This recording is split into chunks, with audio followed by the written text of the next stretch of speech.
वरून अशा सुंदर गोल्डन रंगावर तयार झालेले हे साबुदाणे वडे बाहेरून जेवढे कुरकुरीत आहेत, तेवढेच आतून छान टम्म फुगलेले आणि तितकेच पोकळ असे झालेले आहेत.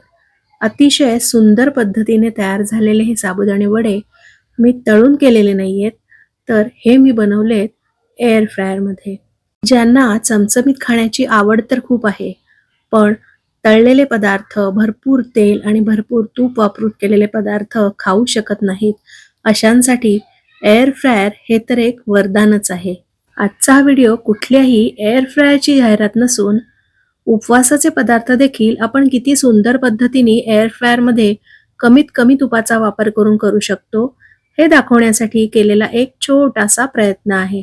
मान्य आहे, उपासाला उपाशी राहणे अपेक्षित आहे, पण तरी देखील ज्यांना खाण्याची आवड आहे किंवा जे उपाशी राहू शकत नाहीत, अशांसाठी तळलेले साबुदाणे वडे खाण्यापेक्षा हा नक्कीच बेटर ऑप्शन आहे.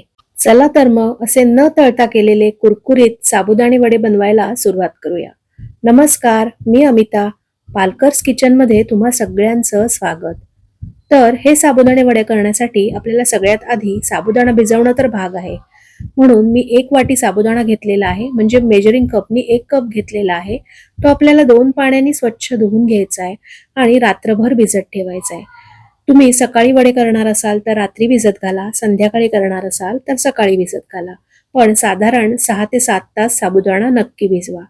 आता धुवून झाल्यानंतर साबुदाणा बुडेपर्यंत आपल्याला त्यामध्ये पाणी घालायचंय. साबुदाणा बुडल्यानंतर साधारण अर्धा पेर पाणी वर राहील इतपत पाणी आपण घालणं त्यात आवश्यक आहे, तरच साबुदाणा छान पद्धतीने भिजणार आहे.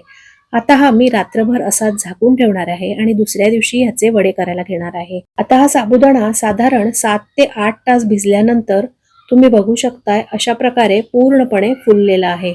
आता आपल्याला तो मोकळा करून घ्यायचा आहे आणि तुम्ही बघू शकताय अशा प्रकारे साबुदाण्याचा दाणा जर दाबून बघितला आणि तो पूर्णपणे चुरला गेला तर समजायचं की साबुदाणा खूप छान भिजलेला आहे. हे बघा, कुठलाही साबुदाण्याचा दाणा उचलून दाबून बघितला तर तो पूर्णपणे चुरला जातोय.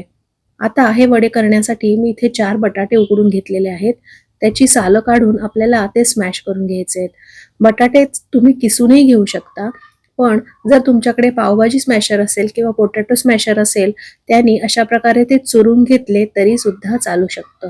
हे बघा, आता मी हे 4ही बटाटे अशा प्रकारे स्मॅश करून घेतेय. 1 कप साबुदाण्यासाठी मीडियम साईजचे 4 बटाटे मी इथे वापरणार आहे. तुम्ही जर मोठ्या साईजचे बटाटे वापरले तर ते 2च घ्या. आता हा भिजलेला साबुदाणा ह्या स्मॅश केलेल्या बटाट्यामध्ये आपल्याला घालायचा आहे आणि हा साबुदाणा घालून झाल्यानंतर मी त्यामध्ये घालणार आहे दाण्याचं कूट. शेंगदाणे भाजून त्याची सालं काढून मी हे कूट करून घेतलेलं आहे. हे साधारण पाव वाटी मी ह्यामध्ये घातलेलं आहे. दाण्याचं कूट घालून झाल्यानंतर मी इथे घालतेय आलं आणि हिरव्या मिरचीची पेस्ट. याऐवजी तुम्ही लाल मिरची पावडर सुद्धा वापरू शकता. 1 चमचा जिरं सुद्धा आपल्याला त्यामध्ये घालायचंय आणि चवीनुसार मीठ घालायचंय.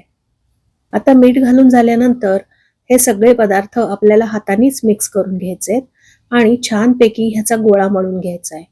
हिरवी मिरचीचं प्रमाण तुम्हाला तिखट किती आवडतं त्यानुसार तुम्ही कमी जास्त करू शकता.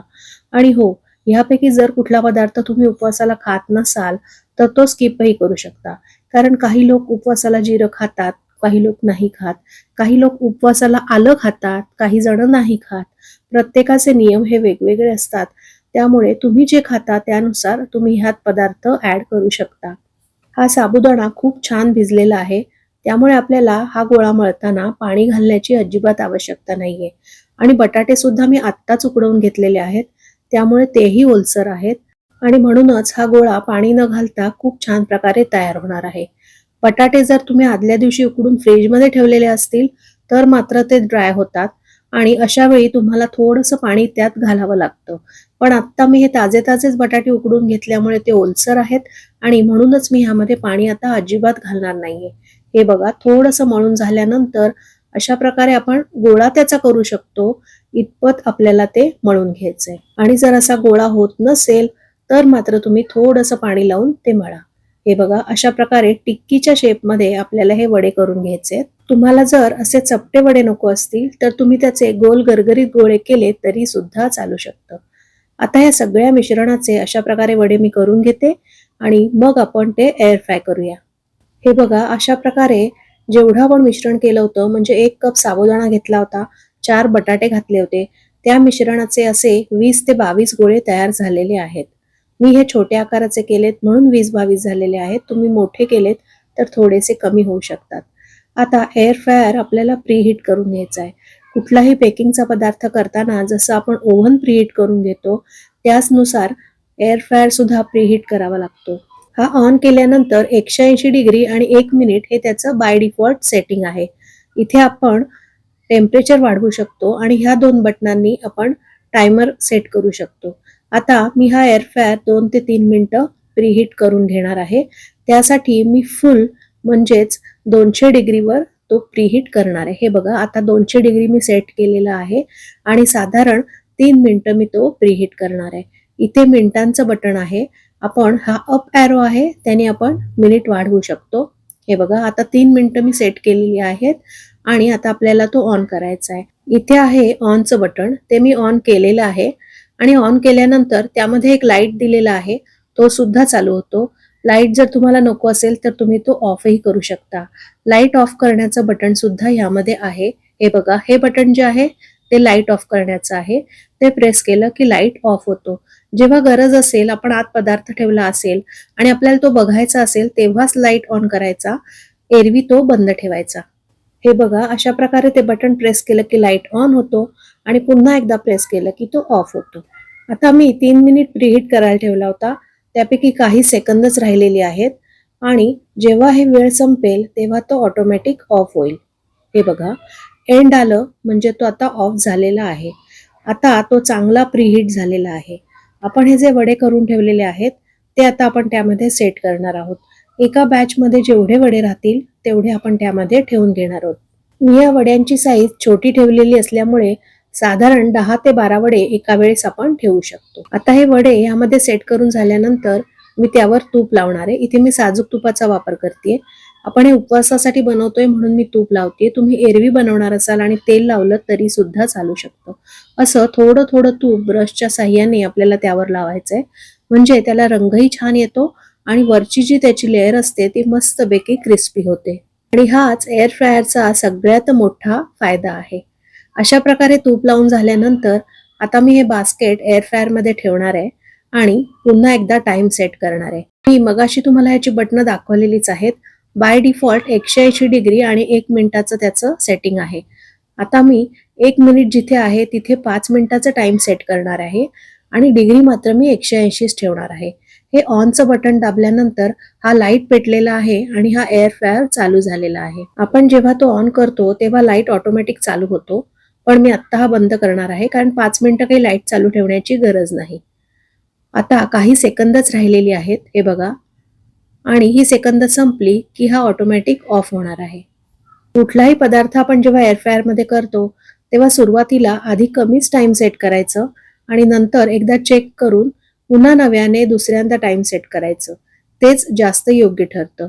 आता 5 मिनिटं हे बेक झाल्यानंतर मी ते उलटून घेणार आहे आणि पुन्हा टाइम सेट करणार आहे. मी हे हातानेच करते, पण आत्ता हे अतिशय गरम आहे. तुम्हाला प्रॅक्टिस नसेल तर तुम्ही चमच्यानी करा किंवा जो टॉंग असतो त्या टॉंगनी करा.